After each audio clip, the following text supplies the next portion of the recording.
In the local court, there was a woman who reported her husband for a case of domestic violence. The judge was looking at several photographic pieces of evidence. Both parties from each attorney insisted that they were not guilty, and the other considered this a violation of the law. I call Sheriff Williams. Will you please read your comments from line 7? Objection. He hasn't even said anything yet. This vest cam footage shows the sheriff did not read my client his Miranda rights, therefore anything he said must be excluded. There's not enough evidence to establish probable cause to take this to a formal trial. The defendant are hereby dropped. The woman's lawyer, named Darby Vigliani, was seen trying to seduce the sheriff to get other information she could obtain about her client. And Sheriff Williams, who was now unaware, activated his microphone. The night passed. Darby went home. She was shocked to hear a faint, terrifying sound. With her ultimate weapon, Darby gathered the courage to see what it really was. In the darkness, something moved horrifically. When she turned on the light suddenly, it turned out the sound came from Ron Vigliani and a friend he had found named Gin. Her father's never-changing habits made Darby angry at that time. Darby got angry at her father, Ron, saying that his behavior had never changed since the old days, always crazy about women, gambling, drinking, and always making his own rules. Now Ron was in Darby's house and he should follow the rules Darby made. Not wanting to lose to his daughter's words, Ron told a bit of gossip from acquaintances in this town about Darby sleeping with the sheriff who was already married. Their argument became increasingly heated. Ron decided to go to a bar that night with anger. Unfortunately, Darby felt the same thing. After the fierce quarrel with her father, she felt she was the bad one.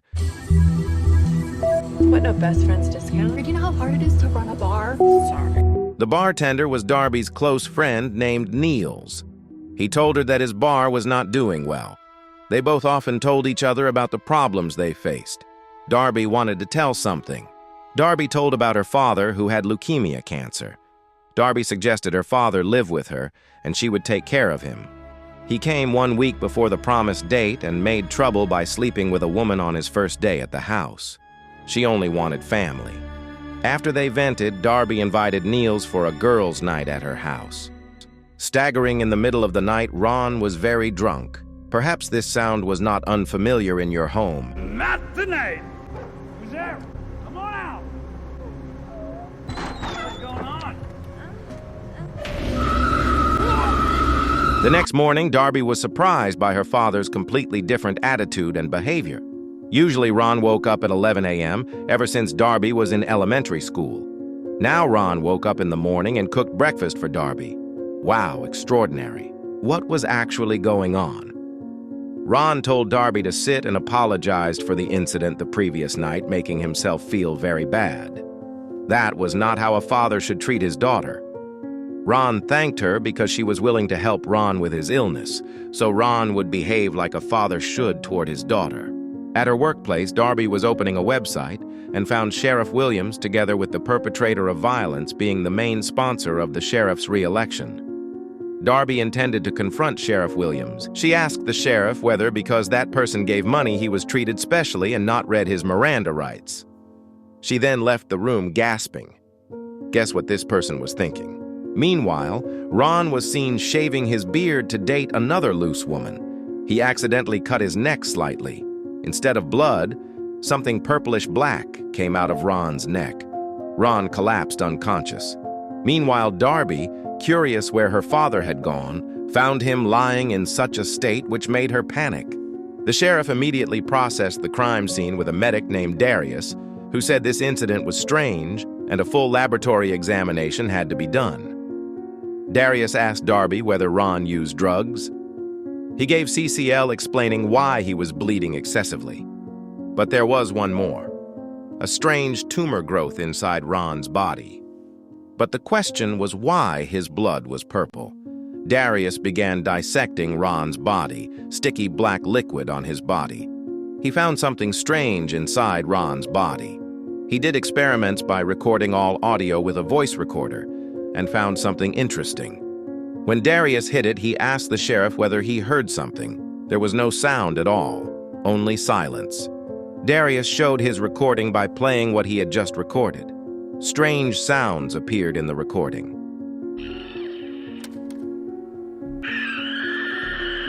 What the hell was that? You just couldn't hear it. Quarter are much more sensitive than our ears. Strange sounds appeared in the recording. Recording device mechanisms are more sensitive to frequency waves. Neela came to comfort Darby, who was grieving because of losing her father. They drank together while listening to music. Even Niels told that he once slept with Ron, too. Because of this openness, they became closer and friends. Darius realized something was moving from his findings and learned from YouTube that certain animals have high frequencies humans cannot hear. After Darby and Niels fell asleep, she woke up. Feeling unable to sleep, Darby listened to a frequency to help her sleep, but it made Niels hurt, telling Darby to turn it off. Relax to 8 hours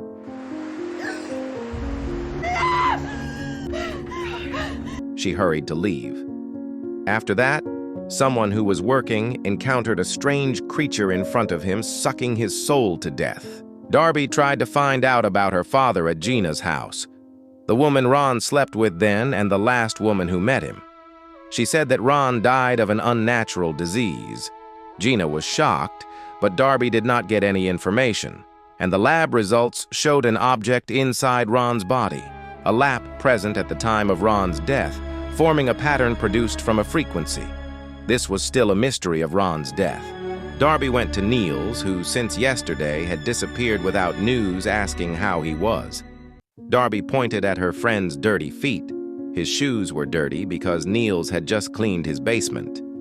At home, Darby received a phone call from Jin, who found Ron's last message regarding her, talking about his childhood wanting a cat. But Ron didn't listen to her. So yesterday, Ron came to Gina's shop to buy a cat. In that voice message, the sound was identical to a certain place. When she was a kid, she always wanted one that never listened. Yes, it was Niels's place at that bar. The sheriff asked Niels that Ron was last at this bar. The sheriff wanted to make sure something was safe and would check the basement, but Niels insisted that his room was damaged, and Niels kicked the sheriff out because the shop would soon close. And Niels did not want the sheriff to go to the basement. The sheriff took his phone and showed that he got a voice from Ron that night, the same sound as the machine in Niels' bar. But now Ron looked healthy, with bar workers kicking the sheriff until he fell. He could not move. When he awoke, the sheriff found himself no longer wearing clothes at all. Niels mounted him and performed his ritual. Something came out of his stomach resembling Sheriff William.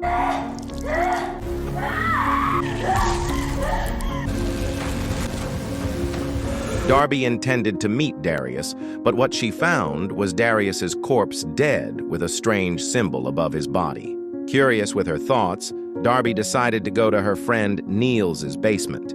She found her father hanging with herself, being Niels the soul sucker's food. Niels realized Darby was there. She managed to escape. Outside, the sheriff stood with blank and stiff eyes. The sheriff caught Darby and took her into the basement. There, Niels explained who she really was, Darby's only friend since childhood until now. Niels told that she used to have no purpose, no home, and wanted to commit suicide. But everything changed after she entered an abandoned building. Her initial intention was to kill herself, but she found something on the wall, an alien hiding in this world. The alien transformed her, Niels, into one of its kind. The creature gave Niels power, confidence, everything. She wanted Darby to follow her path, but Darby could not. She chose to slap the sheriff and turn on the radio so that its frequency disturbed them. Darby ran and found the figure of her father, the sheriff, and the people she knew hanging. Not wanting to take the risk, Darby decided to leave. On the stairs, Niels asked if she didn't want to have a family, just join her family. But Darby refused and threw alcohol everywhere and burned it.